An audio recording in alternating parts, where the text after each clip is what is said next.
Vamos lá, meus irmãos, vamos lá. Começando aqui nossa quinta aula de Teologia Sistemática 4, matérias de Antropologia e Pneumatologia. Já oramos como é costume. Mais uma vez, boa noite, graça e paz. Graça e paz, boa noite. Boa noite, Boa graça noite, e paz. graça e paz.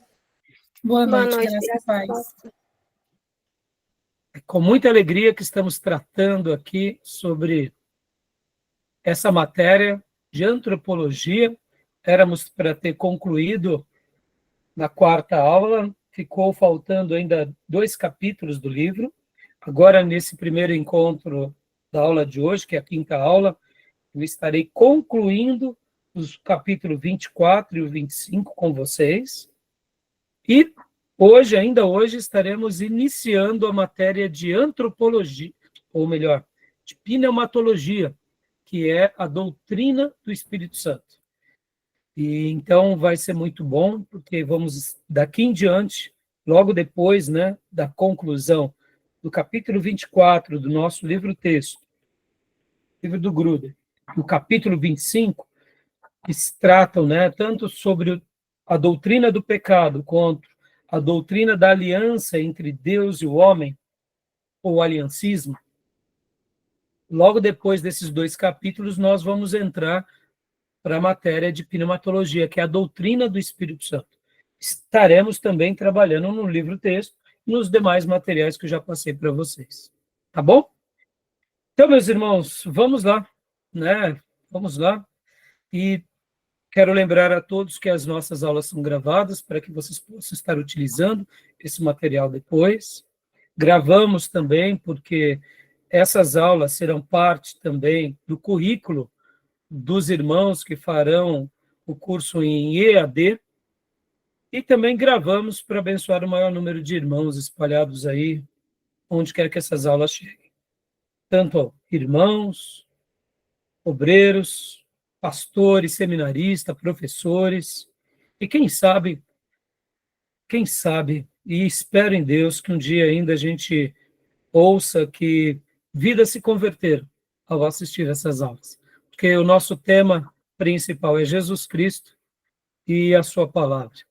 Então, não tenho dúvida que quando algumas pessoas se esbarram ou com os ensinos de Jesus ou com a palavra de Deus, que é a mesma coisa, acabam se convertendo, tá bom? Então, vamos lá, meus irmãos. Quero ler um texto, né, hoje, como nós estaremos iniciando pneumatologia, mas ainda estamos concluindo antropologia, vamos falar sobre o pecado. Eu quero ler com vocês, rapidamente, um salmo que eu diria que ele é maravilhoso, porque ele expressa a natureza pecaminosa, ele expressa uma oração pujante, contrita, quebrantada diante de Deus, da mesma forma em que Deus espera de nós, porque não há alma que não peque. Mas esse salmo que a gente vai ler é o salmo de alguém que pecou de forma consciente, e agora, com a sua consciência, com o seu coração, com a sua alma, vai diante de Deus e pede perdão, pede restauração, pede cura. Eu, ao ler esse salmo e ao refletir sobre ele, eu vejo o quanto ele é magnífico, e eu poderia até catalogá-lo como um texto do Novo Testamento, não do Velho, que é um salmo. A maneira que ele foi escrito, com a graça que foi escrito, parece ser uma linguagem do Novo Testamento e não do Velho, que tem tudo a ver com a matéria de hoje, né? Que é sobre o pecado. É o Salmo de Davi, Salmo 51, Salmo do arrependimento do grande rei Davi, quando ele é confrontado pelo profeta Natã, que logo depois ele cai em si, se arrepende dos seus pecados e faz essa poesia, que acaba sendo não só uma poesia, mas uma oração, uma canção, que todos nós devemos, eu diria, aprender, né, com o nosso querido irmão. Tá bom? Então, vou compartilhar aqui na tela. O irmão ou a irmã que quiser pode ler na sua Bíblia, Salmo 51, por gentileza. Salmo 51.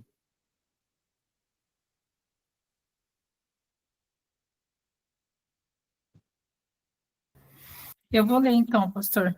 Tá bom, estou compartilhando aqui também, tá? Pode ler, minha irmã. Confissão e arrependimento. Ao mestre de canto, Salmo de Davi. Quando o profeta Natã veio ter com ele, depois de haver ele possuído Batseba. Capítulo 51, versículo 1. Compadece-te de mim, ó Deus, segundo a tua benignidade, e segundo a multidão das tuas misericórdias. Apaga as minhas transgressões. Lava-me completamente da minha iniquidade e purifica-me do meu pecado. Pois eu conheço as minhas transgressões, e o meu pecado está sempre diante de mim. Pequei contra ti somente, e fiz o que é mal perante os teus olhos, de maneira que serás tido por justo no meu falar e puro no meu julgar, no teu julgar. Eu nasci na iniquidade, e em pecado me concebeu minha mãe. Eis que te comprazes, na verdade, no íntimo e no recôndito me fazes conhecer a sabedoria. Purifica-me com esopo, e ficarei limpo. Lava-me e ficarei mais alvo que a neve. Faze-me ouvir júbilo e alegria, para que exultem os ossos que esmagaste. Esconde o rosto dos meus pecados e apaga todas as minhas iniquidades. Cria em mim, ó Deus, um coração puro e renova dentro de mim um espírito inabalável. Não me repulses na tua presença, nem me retires o teu Espírito Santo. Restitui-me a alegria da tua salvação e sustenta-me com um espírito voluntário. Então ensinarei aos agressores os teus caminhos, e os pecadores se converterão a ti. Livra-me dos crimes de sangue, ó Deus, Deus da minha salvação, e a minha língua exaltará a tua justiça. Abre, Senhor, os meus lábios, e a minha boca manifestará os teus louvores. Pois não te comprazes em sacrifícios, do contrário, outros daria, e não te agradas de holocaustos. Sacrifícios agradáveis a Deus são o espírito quebrantado, coração compungido e contrito. Não o desprezarás, ó Deus. Faze bem a Sião, segundo a tua bondade, edifica os muros de Jerusalém. Então te agradarás dos sacrifícios de justiça, dos holocaustos e das ofertas queimadas, e sobre o teu altar se oferecerão novilhos. Aleluias. Eu amo demais essa poesia, esse salmo, e como mencionei há pouco, meus irmãos e irmãs, parece um texto do Novo Testamento, não é verdade? Sim. Parece que foi um texto escrito pelo apóstolo João, pelo apóstolo Paulo. Podem ver como ele é rico de informações e de um quebrantamento especial, porque a gente nota aqui no texto citações lindíssimas, né, mostrando que Davi se coloca aqui diante de Deus como culpado, reconhece que é culpado, identifica que nasceu como um pecador, mas agora ele não faz disso uma desculpa para o seu pecado. Pelo contrário, ele pede desesperadamente para que Deus restaure a vida dele, purifique a vida dele, livre ele de todo o pecado, para que ele se torne mais alvo do que a neve. E ele ainda pede para que o espírito dele seja restaurado, o coração dele seja restaurado, e ele ainda demonstra: Deus, né, esconde o teu rosto dos meus pecados e apaga as minhas iniquidades. E de uma forma muito linda e maravilhosa, percebam que até hoje nós estaremos entrando aqui no tema da doutrina do Espírito Santo. Olha só o que ele diz no versículo 11. Não me lances fora da tua presença, e não retire de mim o teu Santo Espírito. Vem cá. No seminário de Davi, ele teve aula sobre pneumatologia? Pode ver. Mas ele sabia um pouco do Espírito Santo? Está aqui o texto.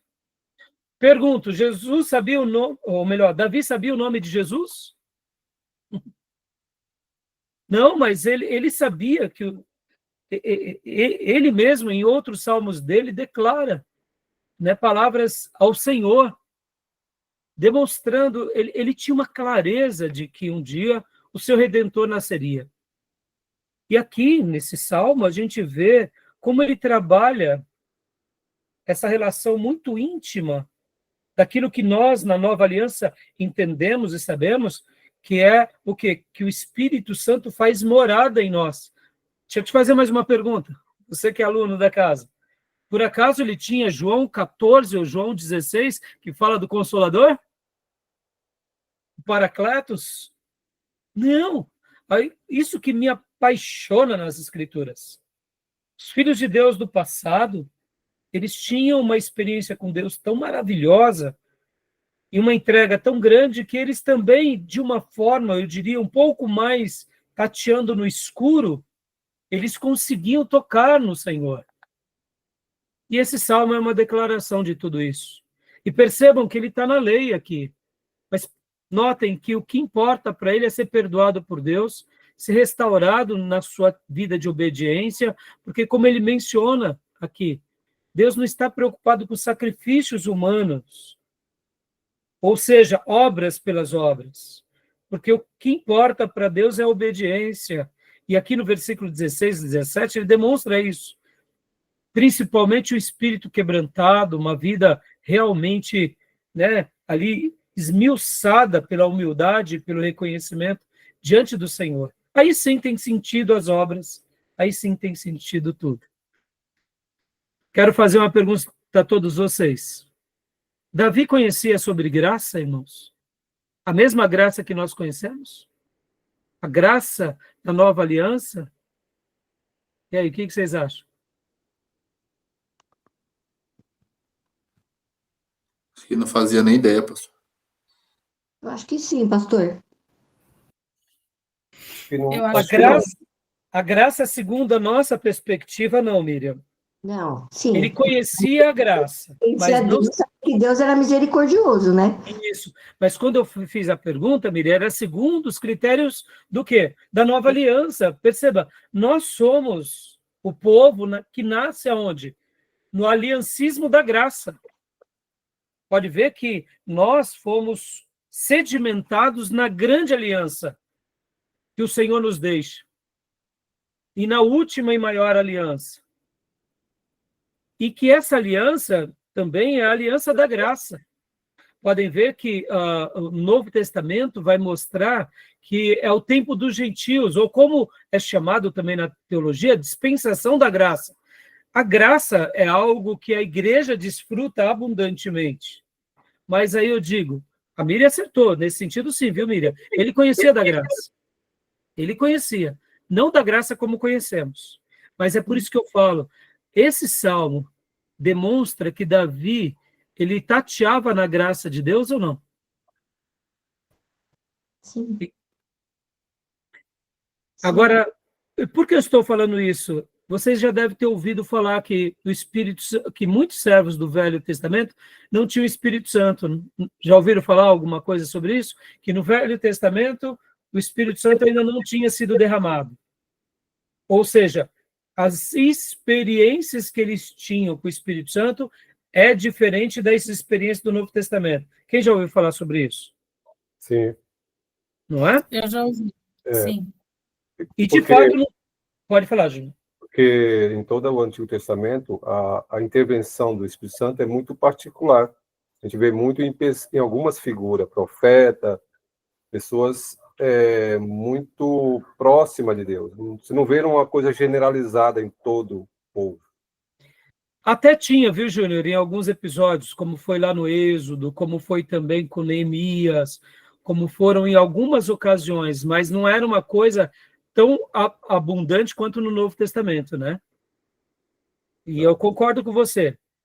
Mas por que eu estou falando tudo isso? Percebam, meus irmãos, que quando nós fazemos uma leitura das Escrituras e colocamos certas doutrinas numa caixinha, a gente acaba não enxergando o todo. Davi aqui, não só Davi, mas cada escritor bíblico, eles eram homens repletos da graça de Deus. É claro que eles estavam ainda na dispensação da lei. E vamos pegar um pouco antes. Abraão, Isaac, Jacó e José estavam na dispensação dos patriarcas. Eles estavam antes da lei. Mas aí eu te pergunto, havia graça sobre eles? É claro. A graça de Deus nunca foi tirada da vida de um filho de Deus, mesmo estando ou sendo pecadores. É óbvio que para que essa graça seja manifesta, esses pecadores têm que se arrepender. Mas eu estou falando isso para vocês para mostrar que quando a gente olha a lei, e a gente olha a lei no prisma da legalidade, das exigências ritualísticas, a gente não enxerga a graça. Aí eu te pergunto, Davi enxergava a graça na lei? Enxergava. Porque ele estava além da caixa da religião. Ele olhava para o Criador. E é nisso que eu quero destacar aqui com vocês, né, esse salmo, porque hoje a gente vai estar falando sobre o pecado. E falar sobre o pecado no Velho Testamento parece algo muito legalista, lembram? A alma que pecar, essa morrerá. Sim, é verdade. Mas eu digo para vocês, lembram que muitas pessoas fazem uma leitura do Velho Testamento envesada, uma leitura errada. Que se alguém praticasse o adultério, ele seria apedrejado. Se alguém praticasse um outro pecado, ele seria apedrejado. Meus irmãos, no Velho Testamento, em especial na lei, os apedrejamentos ou as sentenças divinas eram para pecadores contumazes, aquelas pessoas que realmente se viravam as costas para Deus e agora praticavam vitupério e se levantavam contra Deus. E aí sim a gente vai ver em alguns casos, guardem isso, em alguns casos, Deus exercitando juízo sobre essas vidas. Vou pegar só 2 casos aqui para a gente encerrar essa introdução. Acã, nos dias de Josué e Raabe. Acã era um soldado israelita que esconde as capas babilônicas, esconde ouro, esconde pedras preciosas. E Deus tinha dito, não pegue nada de Jericó, e ele vai lá e desobedece, pega, né, a última capa fashion, né, da moda babilônica lá em Jericó, esconde, e ali depois Israel vai lutar contra a cidade de Ai, toma uma sova, e depois vem Josué, busca Deus, se humilha diante de Deus, e Deus diz para Josué, olha, tem algo errado no meio do seu povo. Josué vai e alerta aquele povo, chama eles ao arrependimento, e Acã fecha sua guarda, Acã não se arrepende, e dá a ideia que foi tanto Acã, quanto quem mais? Toda a casa dele, porque toda a casa dele foi cúmplice. Aí eu digo para vocês, ora, qual foi a diferença de Davi e de Acã? Total. Davi, ao ser confrontado pelo profeta Natã, se arrepende de todos os seus pecados. E lembrem-se que aqui esse salmo é a composição de alguém que adultera, de alguém que assassina, de alguém que mente, esconde, e de alguém que se desvia, faz tudo na calada da noite, achando que ninguém nunca descobriria. Então é muito interessante. Aqui não é só o pecado com Betseba, são vários erros, são vários pecados, são várias falhas. E só para concluir aqui, e Davi, obrigado, filho, e Davi, ele se arrepende, mas Acã não se arrepende. Quando Josué, no dia seguinte, vai lá e dá mais uma chance, Acã não se arrepende. Josué lança sorte. Ao lançar sorte, irmão, você não faz isso. Isso não é online, não é memória binária. Lançar a sorte era chamar tribo por tribo. E ali a sorte caiu na tribo de Judá. Depois foi lançado sorte, família por família cai na casa, na linhagem de Acã. Ou seja, houve tempo, houve uma noite, houve um período. Ou seja, Acã não se arrependeu. E quando eu disse Acã, eu pus Acã e pus Raabe. Quem era Raabe? Raabe era uma prostituta que ficava nas muralhas de Jericó. E ali, ao ouvir do Deus de Israel, ela se arrepende, ela crê, ela se entrega a Deus e é salva. Raabe e toda a casa dela. Ora, Deus condena um israelita e salva uma prostituta que era de uma cidade ali dos cananeus, ou que ficava em Canaã, era de Jericó. Percebam, o Velho Testamento está repleto de graça. Quando Deus punia alguém, era porque a pessoa, ela literalmente se levantava contra Deus. Tá bom? Então, Davi, nesse caso aqui, não só Davi, mas tantos outros servos de Deus se arrependeram de seus pecados. E toda vez que alguém se arrependia, Deus o perdoava, mesmo no Velho Testamento, tá bom? Pode falar, Júnior. O caso de Davi, mas Davi também cometeu outro pecado do censo também, né? Eu mas acho que, pelos critérios, aí eu acho que é um critério muito de Deus, né? Não, assim, nem tanto pelo arrependeu, não, porque olhando para Betseba, ou Betseba não, o que você falou de Raabe, simplesmente ela fez um acordo lá e para que o ajudasse os espias, né? Mas assim, qual foi, para a gente analisar qual foi o pecado de Raabe? Porque ela estava na terra dela, estava sendo invadida a terra dela, ela tinha lá prostituta, como outros eram prostituta, entendeu? Mas, assim, Davi, eu acho que foi muito agraciado, porque precisou o próprio Natan confrontar, porque senão ele ficava quietinho lá na dele, né? Então, tem essas funções. Você vê, né, Júnior? Pode falar, pode concluir. Então, aí se percebe, né, que, embora ele se arrependeu de forma voluntária e involuntária também, ele se arrepende de forma involuntária, por quê? Porque precisou Deus usar o profeta, porque senão Davi estaria adiante com tudo. É que, assim, né, Júnior, nós jamais vamos conseguir analisar todos os casos como Deus faria e o que passava no coração de cada um deles. Mas quando a gente tem a revelação nos anunciando, né, nos mostrando tudo isso, é por isso que a gente faz essa construção, faz essa análise, né, porque o que acontece? Qual que foi meu propósito de falar agora sobre Davi, e foi meu propósito até de falar sobre Acã? Porque várias pessoas no Velho Testamento foram literalmente sentenciadas por Deus, e tem hora que Deus parece que ele é muito cruel. E vamos pegar um exemplo, os dois filhos de Arão, né, que acenderam fogo estranho e foram literalmente mortos por Deus.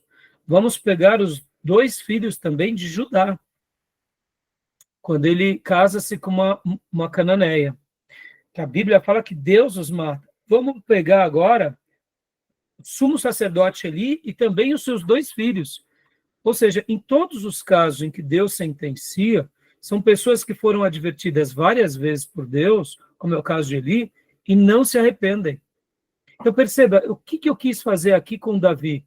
É que no Velho Testamento também, o Velho Testamento ele é repleto de graça. A lei, ela serve para mostrar o nosso erro, mas a lei também deixava o quê? A graça do sacrifício. Mesmo ele sendo temporário, que a gente vai estudar isso melhor nas aulas de teologia sistemática, mas ainda era um meio de alcançar graça, porque o sacrifício era um tipo de Cristo. O sacrifício pedindo perdão a Deus, fazendo seus ritos cerimoniais, era um tipo daquele que um dia viria e seria o grande sacrifício pelo qual perdoaria toda a humanidade. Então, o que eu quis mostrar aqui com Davi, e fazendo a abertura, né, dessa aula de hoje, porque a gente vai trabalhar sobre o pecado, é mostrar isso, que o pecado no Velho Testamento, a gente não tem que fazer ali uma leitura envesada, legalista. E também no Novo Testamento é algo parecido. A gente também não tem que fazer agora uma leitura da graça barata, de que a gente pode tudo, porque estamos na graça. Né? Ou perceba que hoje o problema da igreja contemporânea é o quê? É da graça barata. É de uma permissividade em nome de que eu posso tudo porque eu estou na graça. E quem está na graça está no amor. Então, se você vive um amor, está tudo liberado. E eu digo, está tudo liberado? Claro que não. Senão, nós não teríamos ali o exemplo de Jesus, dos apóstolos, não teríamos a palavra de Deus. Mas eu fiz essa introdução até um pouco longa, para poder mostrar para vocês que esse assunto, Davi, ele conseguiu entender bem, né, o coração de Deus sobre esse tema, sobre essa doutrina, e não somente nessa ocasião, mas inclusive, como o Reis pregou lindamente, mais uma vez, parabéns, o Reis. Foi uma linda mensagem domingo, né, inclusive sobre esse episódio de Davi, né, quando ele vai lá e compra, né, a eira, né, de Araúna, né, e ali constrói, prepara ali, né, faz o sacrifício, aonde seria construído depois o templo, né, templo que a gente chama Templo de Salomão. Então, perceba, Davi, ele errou, né, mas ele aprendeu com Deus. Tá bom, meus irmãos, beleza? Joia? Quando você falou da graça, eu li aqui, ó, que ele falou assim, né? Não me lance fora da tua presença, não retire de mim o teu Espírito Santo, da alegria da salvação. Daí ele falou em salvação, nesse capítulo. E aí daí ele fala que alegria da salvação, e para que ele tenha um espírito voluntário, e aí ele ia ensinar aquelas pessoas, os transgressores e os pecadores, se converterão ao Senhor. E por isso que eu falei da graça. Sim, sim. Não, e você não está errada, não, Miriam. É que na hora que eu tinha feito a pergunta, eu tinha feito se a dimensão da graça, né, de Davi era igual à nossa do Novo Testamento. Sim. Né? E aí a gente sabe que não é igual, mas ao mesmo tempo não tem problema. Tá bom, meus irmãos? Vamos lá. Meus irmãos, aqui antes de entrarmos na matéria, né, que a gente vai trabalhar nos resumos ainda do Gruden, claro que qualquer acréscimo de vocês, ou nota do livro-texto, ou dúvida, me tragam aqui em aula para a gente esclarecer. É melhor que seja em aula, né? Porque o teu esclarecimento pode ajudar outros irmãos. Agora, é óbvio, quando o irmão quiser também nos perguntar no WhatsApp, não tem problema nenhum, porque aí a gente responde lá, né? É óbvio, desde que saibamos, né, meus irmãos? Se eu não souber, a gente corre atrás, né, para aprender com quem já sabe sobre o assunto. Deixa eu só fazer uma breve recapitulação da defesa da tricotomia, porque semana passada eu gastei bastante tempo falando da tricotomia, e sempre que posso eu assisto as nossas aulas para ver como ficou, né, para ver como que foi a aula, para ver como que até foi o meu ensino. Eu tenho esse hábito desde sempre de me ouvir para poder me corrigir e para poder melhorar. E enquanto eu me ouvia, eu notei uma coisa, que talvez eu não fui muito claro numa sentença, e eu queria ser-lo agora. Quando eu falei que os nossos irmãos dicotomistas, então agora estou fazendo uma breve recapitulação sobre dicotomia e tricotomia, né? Eu falei sobre os nossos irmãos dicotomistas, que eles estão certos, e depois falei que os tricotomistas também estão certos. Aí talvez quem viu aquelas aulas falou: pastor, peraí, então você está falando que está todo mundo certo, então não tem ninguém errado. Né? Então, assim, no frigir dos ovos, o que eu quis dizer é o seguinte, que as duas áreas são lindas. Elas se completam. Podem ter pontos de divergência? Sim, claro que podem. Podem ter pontos que nós não concordamos? Sim. Isso, nenhum problema. Então, eu não quis ali, ao defender a dicotomia e a tricotomia, deixá-los com dúvida. Eu quis mostrar, olha, a dicotomia ela é melhor explicada pelos grandes teólogos pelos teólogos, principalmente, que se tornaram ali referências na teologia sistemática. Dentro daquilo que temos como os clássicos da teologia reformada, histórica, então, os nossos irmãos dicotomistas, eles são mais felizes. Por quê?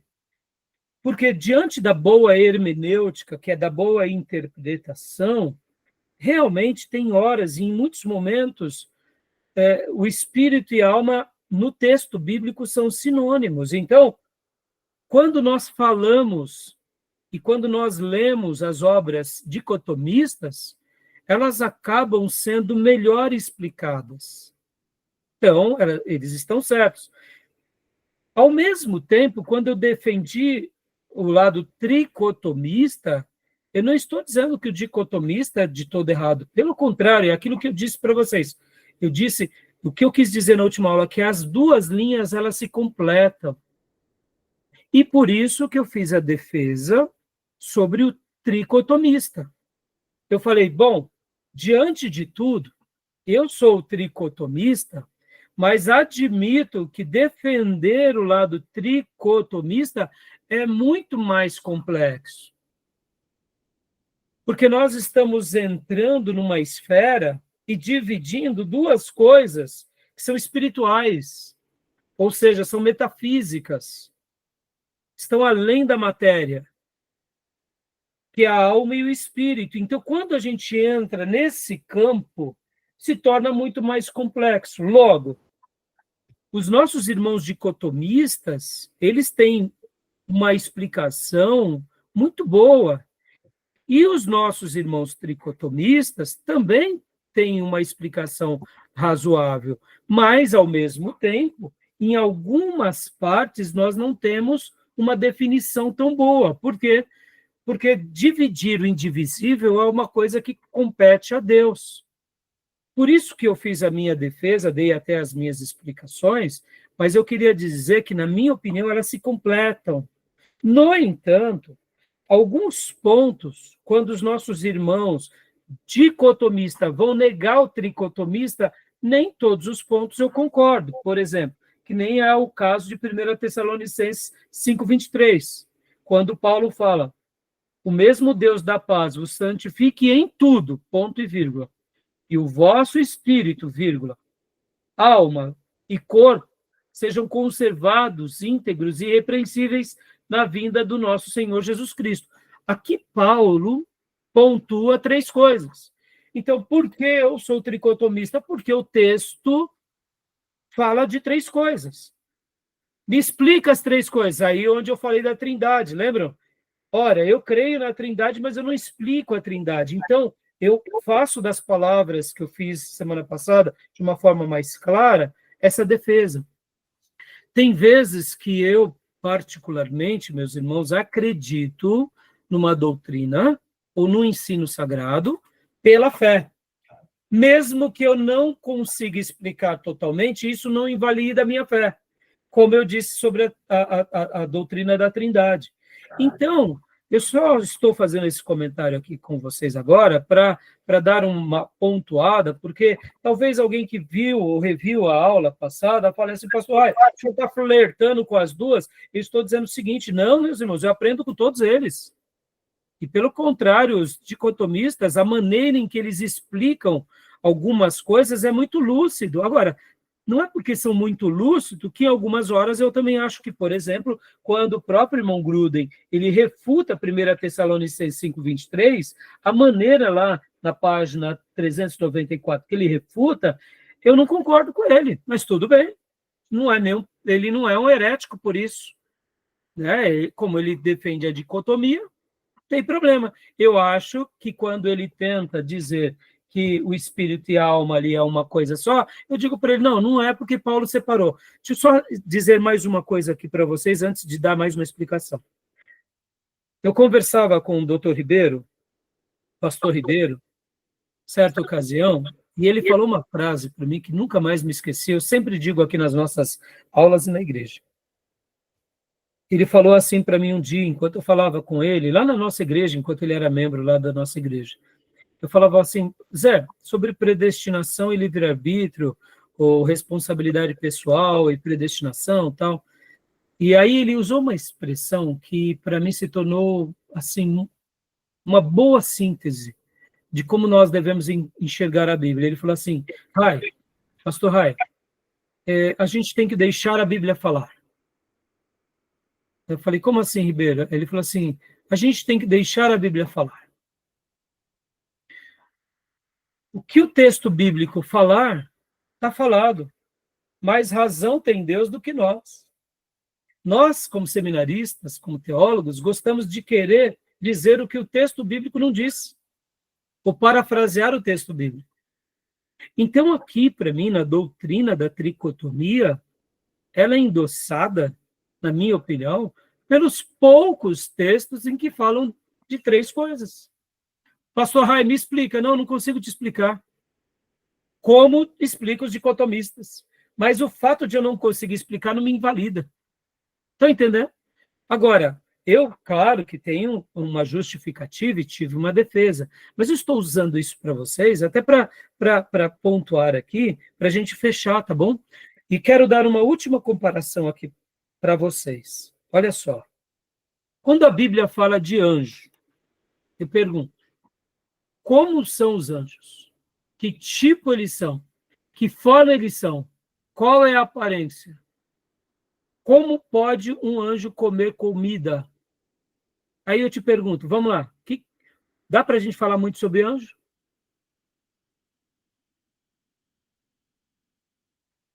Mas eles existem ou não?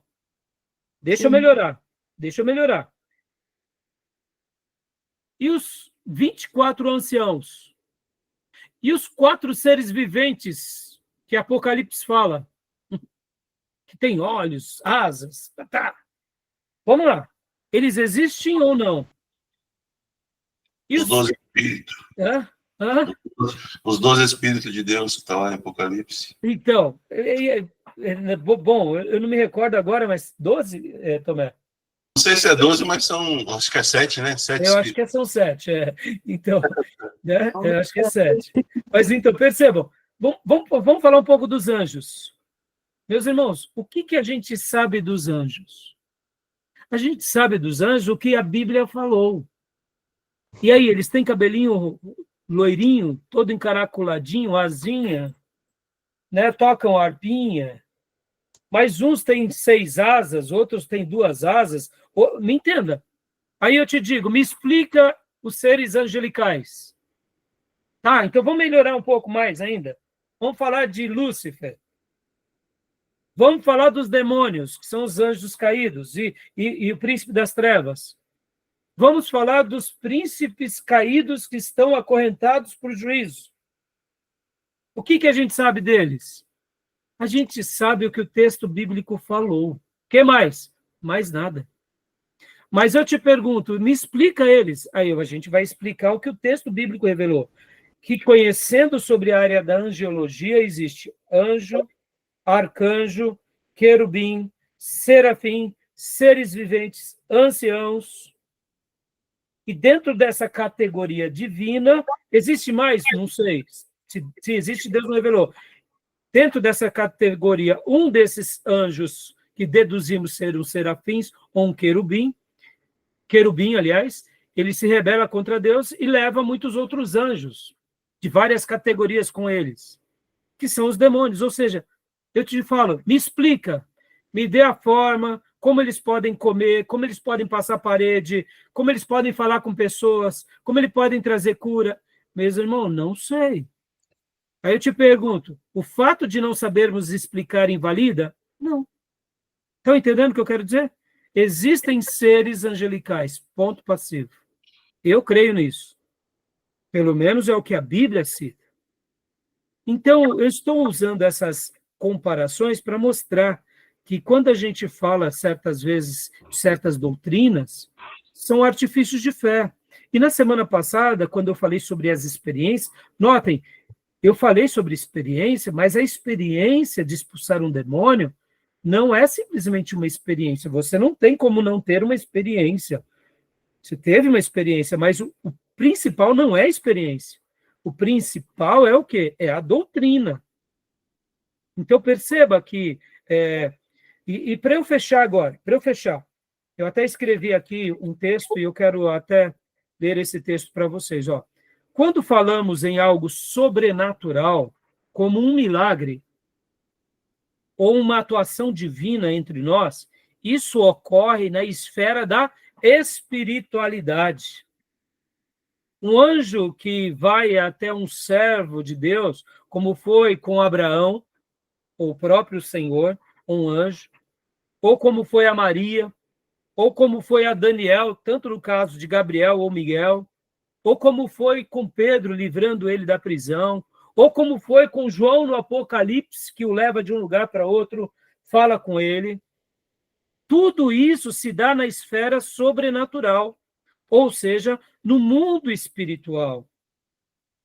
Mesmo que nossas vidas, sentidos, percepções, razão, atos, etc., sejam tocados por essas coisas sobrenaturais, atingindo nosso espírito, nossa alma, nosso corpo, essa matéria e tudo que fazemos, ela ou essas coisas têm uma origem no mundo espiritual.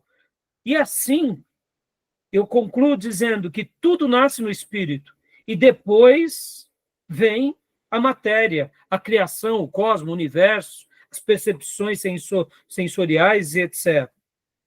A própria possessão demoníaca, desde a primeira sessão mediúnica, que foi lá no Éden, quando a serpente entra, ou melhor, Satanás entra na serpente no Éden, depois a possessão maligna em Saul, ou a própria possessão demoníaca de Satanás em Judas Iscariotes, ou até mesmo quando acontecerá a possessão demoníaca no falso profeta ou no anticristo, são espíritos que se apossam de corpos. Sem corpos, não há possessão demoníaca. O diabo e os seus demônios podem até falar com algumas pessoas, como foi o caso quando Jesus estava no deserto. O próprio espírito maligno falou com Jesus. Ou seja, a boca do diabo e o demônio pode até falar. Assim como também quando aconteceu em outros episódios. Mas quando nós cremos na palavra de Deus e exercitamos aquilo que a palavra de Deus nos ensina, os sinais espirituais acontecem. Ou seja, no momento em que eu me aproprio da palavra de Deus, eu exercito a palavra de Deus, eu me posiciono e creio, o mundo espiritual ali é ativado. E com essa situação, esse mundo espiritual sendo literalmente manifesto, aí depois, naturalmente, vem o físico. Ou seja, os demônios vão bater em retirada, como foram lá no Gadareno, indo aos porcos, né, e saíram daquele homem. Ou, como eu mencionei semana passada, quando expulsamos os demônios, o mestre, olha só que interessante, quando Jesus nos deu um ensinamento sobre o exorcismo, o que ele falou para nós? Que essa casta de demônios só saem como? Com jejuns e oração. O que Jesus quis dizer? Há duas instruções bíblicas para expulsarmos demônios. Em nome de Jesus expulsaríamos demônios. Mas há certos demônios que só vão embora depois do quê? De muita oração e de muito jejum. E o que é isso, senão o jejum é a renúncia da carne e a oração é a busca pelo divino? Ou seja, quando nós usamos esses dois instrumentos deixados pela revelação, nós despojamos a nossa humanidade, a nossa racionalidade, a dependência apenas das nossas virtudes e nos tornamos totalmente dependentes do quê? Da espiritualidade. E o divino começa agora a atuar por nosso intermédio. Então, é o nosso espírito sendo submisso ao Espírito de Deus e agora a nossa alma e o nosso corpo, naturalmente, a gente começa a desfrutar de tudo isso, né? E aqui eu concluí, né? Em todos esses exemplos citados, são fundamentados nas Escrituras. E podemos ou não termos experiências sobrenaturais, ou ainda podemos sentir ou não. Geralmente sentiremos alguma coisa, que são batalhas espirituais, experiências espirituais. Mas podemos nem sentir. Ou seja, o grande propósito não é o sentimento, é a fé na palavra e é o milagre que acontece. E para eu concluir, até na história, né, na história do cristianismo, nós, quando vamos ver algumas grandes biografias, na Reforma, por exemplo, nós vemos que Lutero também tinha lutas com demônios. Wesley foi visitado por ondas sobrenaturais. Whitefield exalava poder. E o próprio Spurgeon tocava as almas e levava os seus ouvintes apenas a Cristo pelo poder do Espírito. Jonathan Edwards, ao pregar aquele clássico sermão, Pecadores nas mãos do Deus irado, as pessoas sentiam como labaredas queimando os seus pés, como fogo do inferno. Então, em resumo, meus irmãos, a fé pela ótica humana é pura ingenuidade, pelo raciocínio humano. Mas quando a gente aplica essa fé pela palavra de Deus, como revelação especial, e, em primeiro lugar, como palavra espiritual que a Bíblia é, porque, irmãos, mesmo que a Bíblia seja um livro físico, ela nasce no Espírito, ela é um livro espiritual. E, diante disso, ela veio do Espírito Santo. E aí, somente depois que ela se personifica num papel, podem ver que um dia, lá no céu, não terá mais palavra física. Podem ver que nós, quando voltarmos ou formos para a eternidade, a palavra de Deus continuará lá, só que não mais em papel. Então, meus irmãos, por isso que Jesus disse, passarão o céu e a terra, mas a minha palavra não passará, é algo espiritual. Então, por isso que eu defendo a tricotomia como três coisas. Tem hora que a gente consegue explicar e tem hora que não. Tá bom, meus irmãos? Eu queria deixar aqui essa síntese, né, para mostrar para vocês. Eu acredito nisso, né, mas, ao mesmo tempo, eu me deleito com a literatura dicotomista, tá bom? Beleza? Querem fazer algum comentário, meus irmãos? Sei que foi um pouco prolixo. Mas antigamente existia dicotomia, pastor? Porque desde que eu me converti, só ouvi falar tricotomia. É porque você se converteu numa igreja avivada pentecostal, minha irmã. A Batista Nacional, ela tem origem na tricotomia, entendeu? Sim. E também, eles não criticam o tricotomista. Eles falam que é quase igual a alma, né? Quando há uma crítica, é uma crítica respeitosa, né, Miriam? Entendeu? Sim, Tá bom, meus irmãos? Beleza? Alguma pergunta? Júnior, quer falar alguma coisa? Eu acho que o título de conhecimento, ok, mas é meio irrelevante, né? Dicotomista, eu acho que o conhecimento é ok, mas para debate não, né? Porque um pensa, entende como alma e sinônimo, o espírito dicotomista, o outro já entende por algumas passagens, com três pessoas, mas acho que a título de conhecimento...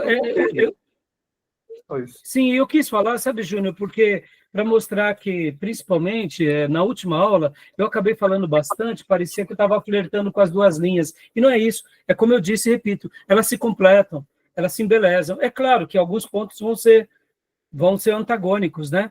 Mas, na minha opinião, né, elas se completam, sabe? É isso, tá bom? E quanto aos anjos, ele aparece na muitas passagens bíblicas como pessoas comuns, homens comuns. Os anjos aparecem. Sim, não, e aí para complicar mais, né, Júnior? Porque né? Exatamente. Às vezes a pessoa recebe uma pessoa na rua, e aí complica. Falou às vezes, até um mendigo que era talvez foi visitado por um anjo, uma pessoa comum que passou ali. Então, fez algo que e por isso que eu digo para você, exatamente, Júnior, e assim, né, Júnior, só para pontuar, por isso que eu falo para vocês que quando a gente não compreende de um assunto, não quer dizer que ele seja invalidado, porque como você está mencionando, né, sobre essa questão, o assunto dos anjos, nós temos uma clareza pelo que a Bíblia revela, mas se a gente for articular a angiologia na perspectiva humana e racional, a gente vai falar que a angiologia não existe.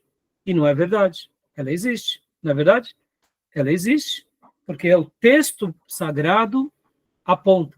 Ou seja, nós precisamos, irmãos, deixar a Bíblia falar. Se Deus revelou, ele é mais sábio do que qualquer um de nós. Tá bom? Sim. Então, meus irmãos, vamos lá. Vamos Agora, rapidinho aqui, vamos ler a doutrina. Não, ainda não, tem mais um tempinho, Júnior. Vamos lá. O pecado, né? O pecado. Leia para nós, Reis. Definição do pecado. Quem quiser, abra o seu livro no livro do Gruden, capítulo de número 24, tá? É a página 403 da versão do livro, o texto que a gente está seguindo, da edição anterior. Então, leia para nós, Reis, por gentileza, o pecado.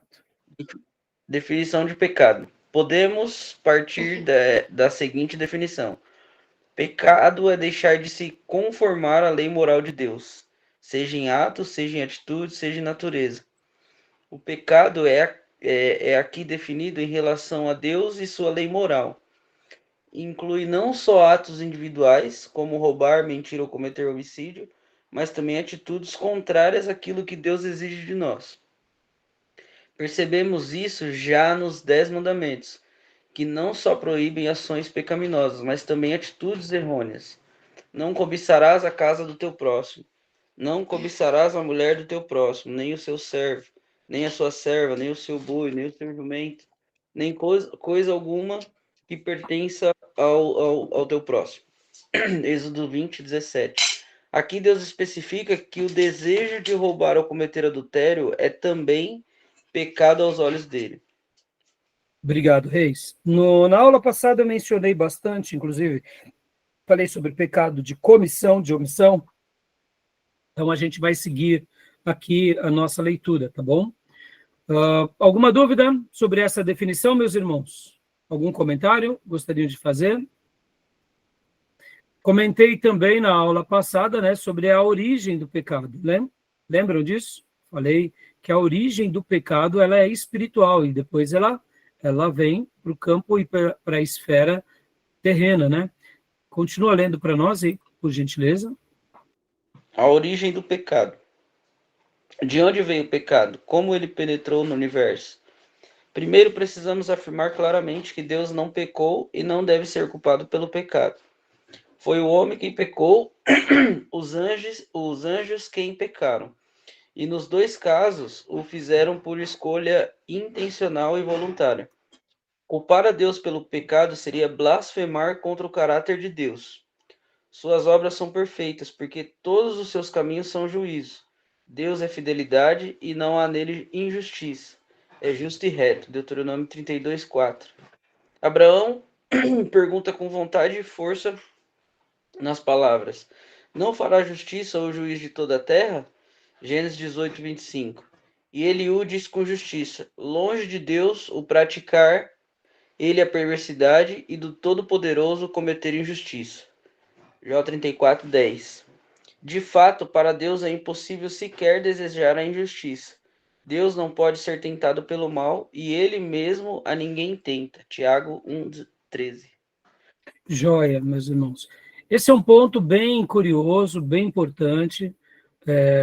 A origem do pecado nasce, né, com o príncipe das trevas. Deus, ele... Vamos lá, deixa eu fazer uma pergunta para vocês. Então, vamos lá. Qual é a diferença de ser provado e ser tentado? E tem uma diferença, né? A gente acabou de ver aqui, com essa citação, deixa eu até voltar lá, né? As palavras aqui de Eliú, né? Longe de Deus o praticar ele a perversidade, e do Todo-Poderoso cometer injustiça.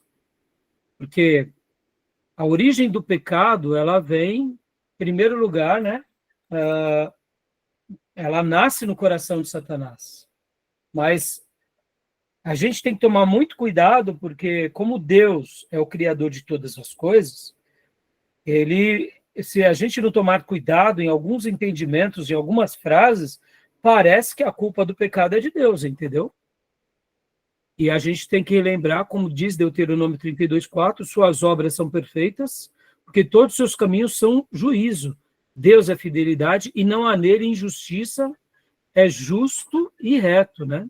Então, meus irmãos, como o Tiago também nos afirma, né, que em Deus não há sombra nem a variação. Ele é perfeito em todas as coisas, tá bom? Então vamos lá, a pergunta. Qual é a diferença de ser tentado e de ser provado? A sua aprovação vem de Deus, né? E a tentação, ela surge das nossas próprias vontades. Tá. Mas aí, então, a tentação não vem de Deus? Não, a aprovação vem de Deus, a tentação não, porque Tiago vai falar que a gente é atraído e engordado pelos nossos próprios desejos. Então, se eu tenho desejo, eu vou ser tentado por aquilo. Mas Deus, ele não tenta ninguém, porque ele não pode ser tentado pelo mal. Joia. E ali Tiago vai dar até uma dica dizendo as nossas cobiças, né?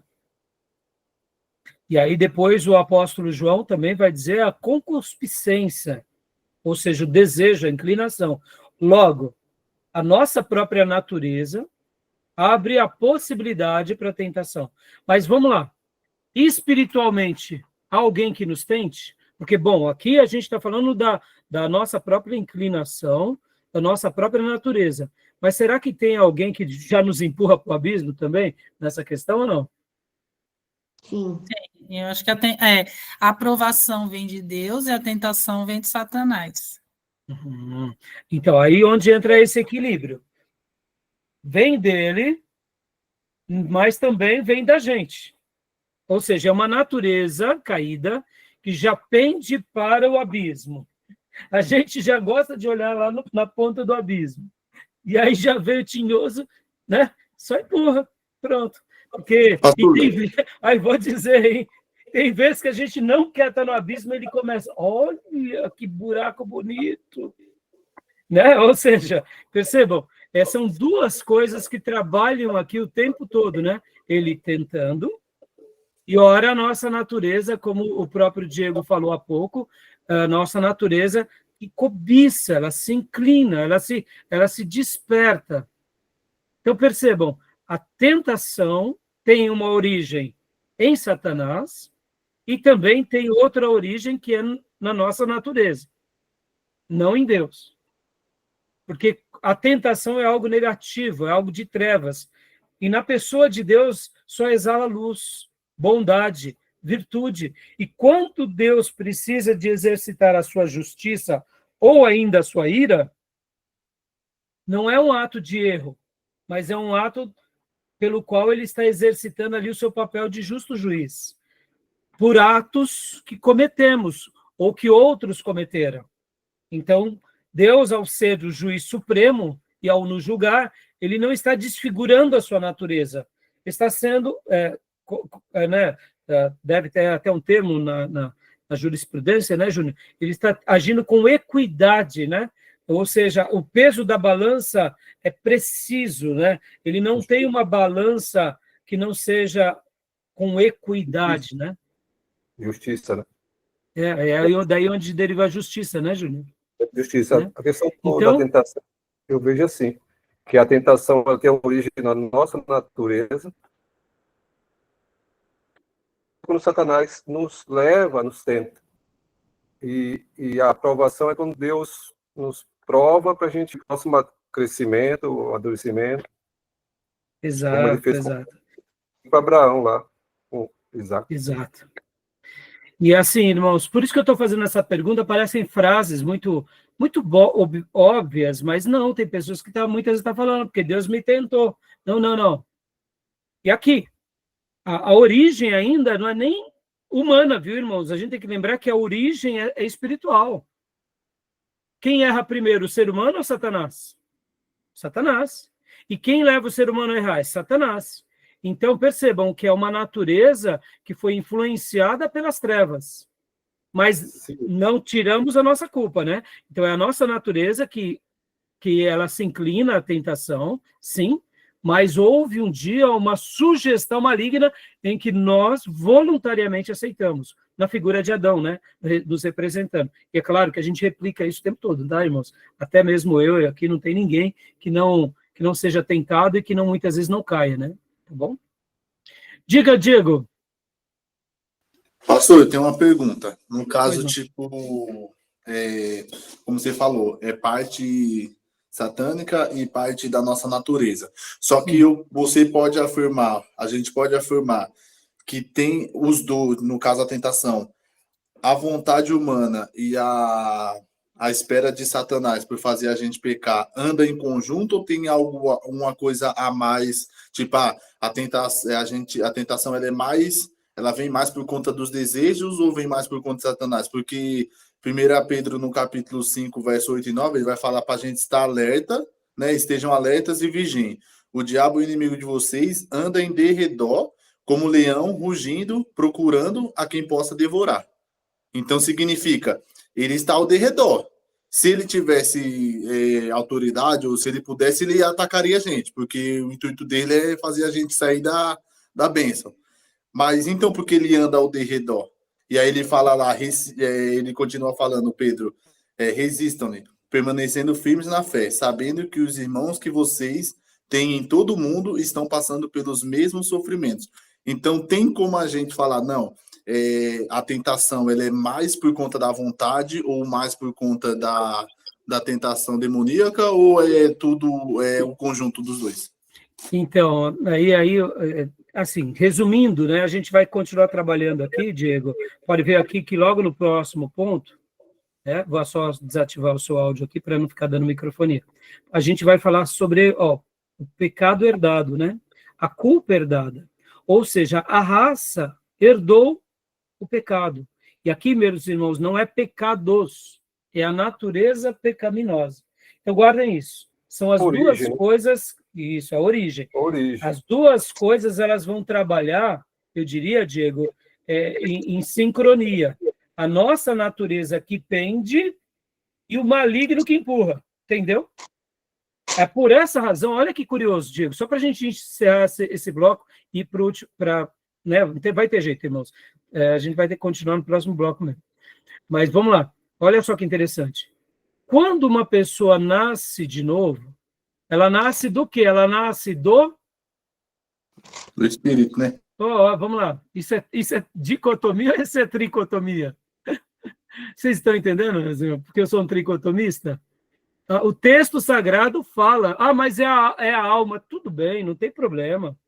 Na minha concepção, mesmo que eu não sei te explicar aonde divide a alma do espírito, na minha concepção, elas são ali, né, elas estão ligadas que nem juntas e medulas, mas esse lado espiritual é o que o Langston fala que é a claraboia, que olha para o céu. Mas essa claraboia, ela estava fechada pelo pecado. No momento em que eu me arrependo dos meus pecados, ali eu abro a claraboia, eu tiro a lona que estava em cima dela, que chamava pecado, e agora eu vejo a luz dos céus. E agora essa luz dos céus, ela invade o meu espírito, que era morto, ou ele estava ali em estado como se fosse de morto. Sabe quando uma pessoa está na UTI, está vivo, mas está morto?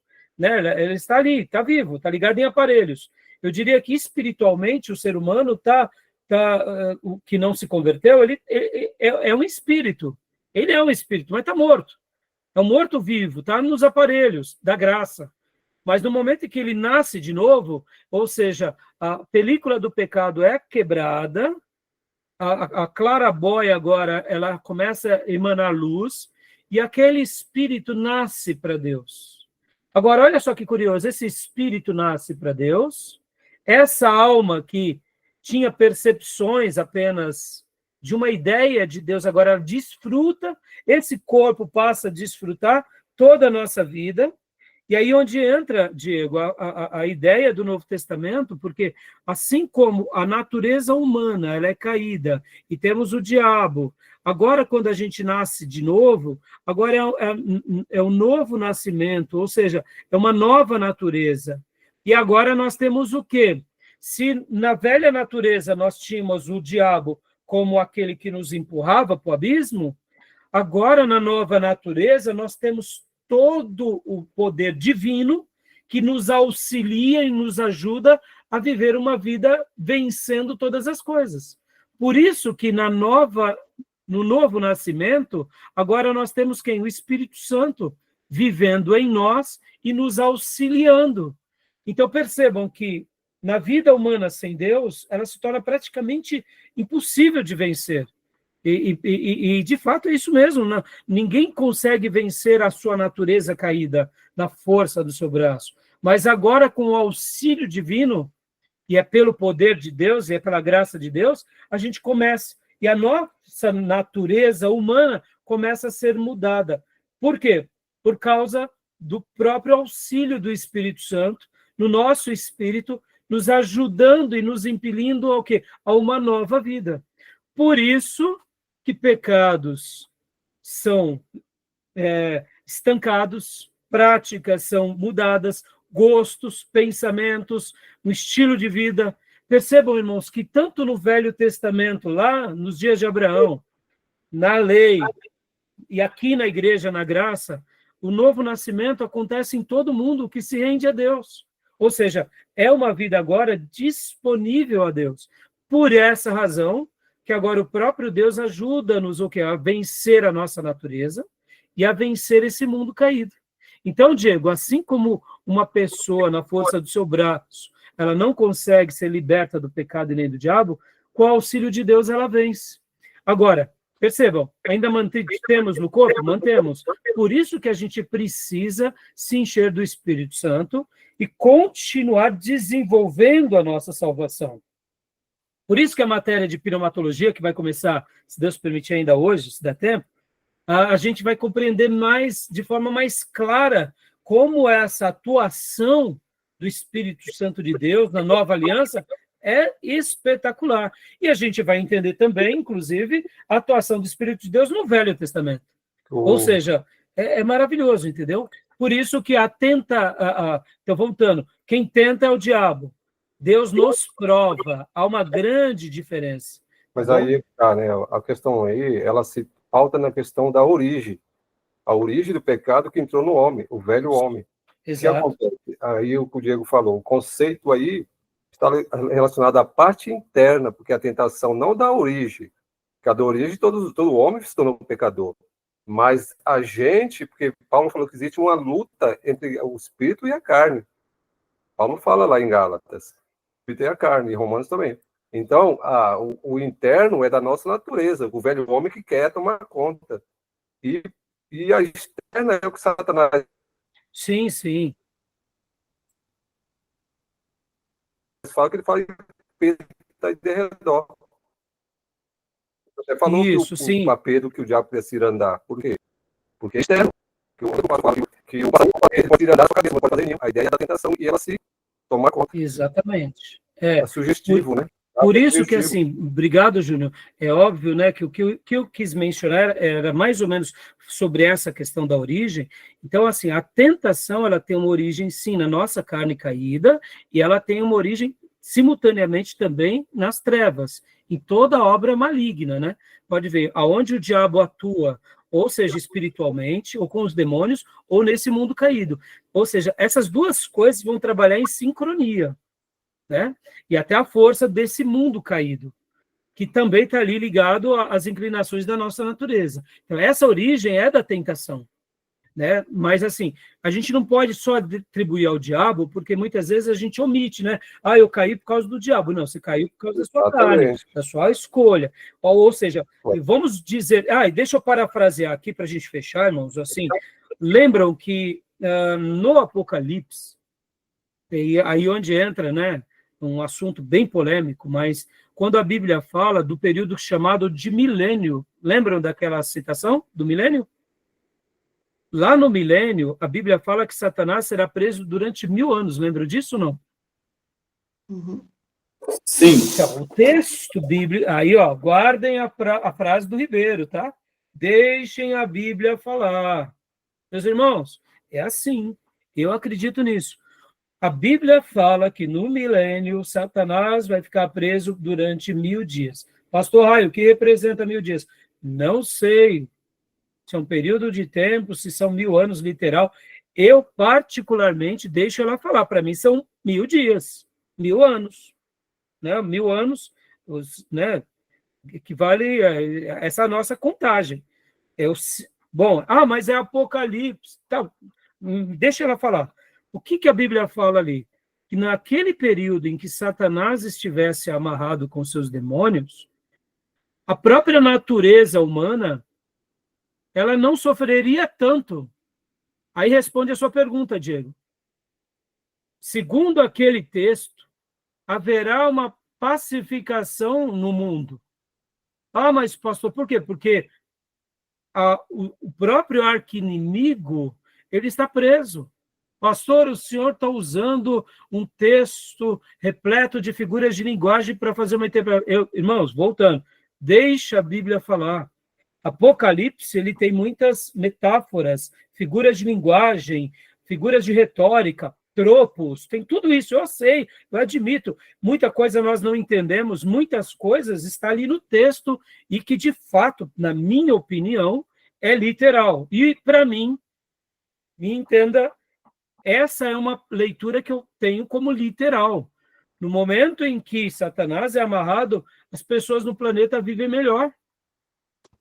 Simplesmente por isso. O texto bíblico dá essa margem. Ou seja, continuam pecando, vão colher o fruto do pecado por causa da natureza pecaminosa, mas não vivem essa batalha no mundo espiritual que acontece agora, porque ele está solto. Então, assim, Diego, respondeu a tua pergunta? E o milênio é um bom paralelo para isso, entendeu? Tá bom? Beleza, meus irmãos? Fechou, pastor. Alguma pergunta? Mais algum irmão? Para a gente fechar aqui? Para a gente dar uma pausa para o intervalo. Então, por isso que aqui, meus irmãos, é só mais uma palhinha aqui. Por isso que ser cheio do Espírito Santo faz toda a diferença, e por isso que viver na comunhão e continuar sendo reafirmado nos meios da graça é algo imprescindível. Por quê? Porque, meus irmãos, nós estamos nessa natureza caída. E na força do nosso braço a gente não pode nada, mas com o auxílio de Deus a gente pode todas as coisas. E é por isso que o texto do Novo Testamento vai ser contundente para nós. Não deis lugar ao diabo. Despojem das obras da carne. Enchei-vos do Espírito. Porque somente assim a gente vai crescendo em espiritualidade e assim o nosso corpo vai desfrutando de tudo aquilo que Deus deixou para nós. E podem ver, meus irmãos, todos aqueles que apostatam da fé são colocados como aqueles que voltam a revolver-se na lama como os porcos. E aqueles que voltam a viver no pecado é como o cachorro que volta a comer o seu próprio vômito. O texto no Novo Testamento dá essa ênfase. E toda a história bíblica mostra isso com todos os filhos de Deus na Velha Aliança e na Nova Aliança. Tá bom, meus irmãos? Tudo bem? Então, Deus nos prova, ele jamais nos tenta. E quando ele nos prova, é porque ele está querendo nos auxiliar para que cresçamos. E diferente do nosso currículo, né, da nossa escola, primeiro nós estudamos para depois sermos aprovados. No mundo espiritual, primeiro ele nos prova, depois ele nos dá a lição. Não é assim? Primeiro Deus nos prova, e aí depois a gente, em virtude das provas, a gente absorve as lições que o mestre quis nos dar, tá bom? A gente vai continuar aqui, a doutrina do pecado, tá? Pecado herdado. Tudo bem, meus irmãos? Mais alguma pergunta? Alguma dúvida? Podemos dar uma pausa para o intervalo? Então, vamos dar uma pausa. Beleza. E voltamos em alguns minutos. Quer falar alguma coisa, Júnior? Não, é Romanos 7,15.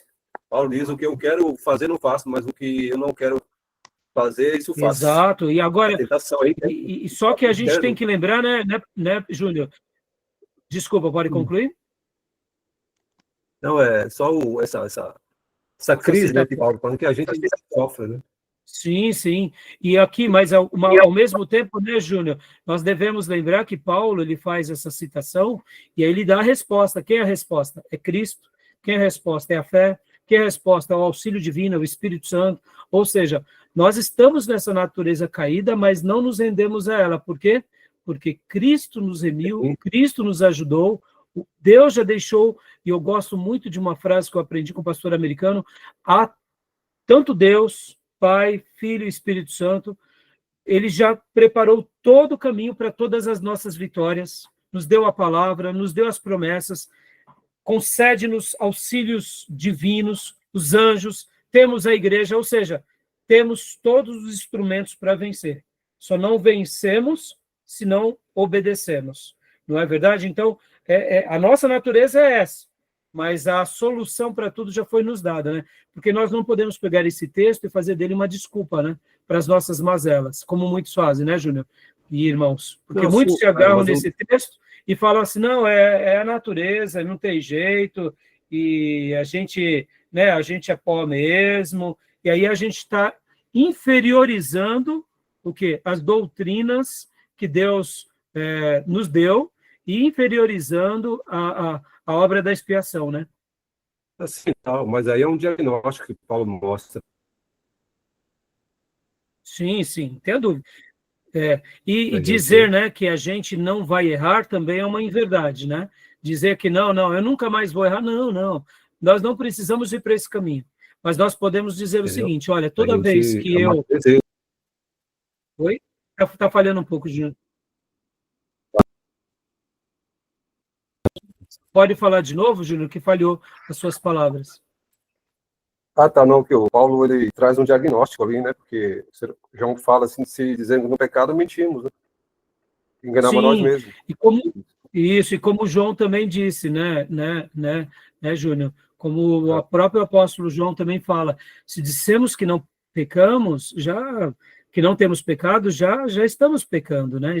E estamos nos auto-enganando. Ou seja, nós não podemos ir também para o discurso da perfeição. Mas o que nós não podemos negar é o seguinte: estamos sujeitos, mas não podemos viver ali, né? Não podemos fazer, né? Não podemos, porque muitos pegam o texto de Paulo e justificam uma vida de mazela, de erro. Pode ver que a maioria das religiões, inclusive cristãs, vamos pegar aqui o catolicismo, com todo respeito, mas eles trabalham dentro desse prisma, né? Não, a nossa natureza não tem jeito. E quantos são os protestantes ou que vão para a teologia liberal, ou que se tornaram dessas igrejas emergentes ou neopentecostais? Não, é assim mesmo, né? Mas a misericórdia de Deus é a graça, e aí fazem da graça uma graça barata e um discurso, né, fadado de derrota. Então, assim, a gente tem que lembrar que Cristo nos redimiu e que nós devemos viver, né, uma nova vida, como Ele espera, e que a libertação de todos os erros e de todos os pecados é uma coisa que todo filho de Deus tem que vivenciar, tem que experimentar, né? Isso faz parte de um cristianismo saudável, de um novo nascido, que se mantém na graça, né? Isso é importante, tá bom? Mesmo sabendo que falharemos, né? Como a gente aprende. Nós não pecamos mais porque é a nossa prática, mas agora acidente de percurso. Eu vou falar isso no próximo bloco, tá bom, meus irmãos? Beleza? Vamos dar uma pausa, meus irmãos, para não ficar muito longo, tá bom? Já vou dar uma pausa e voltamos em minutos, daqui a uns 5 minutos, tá bom? Um abraço.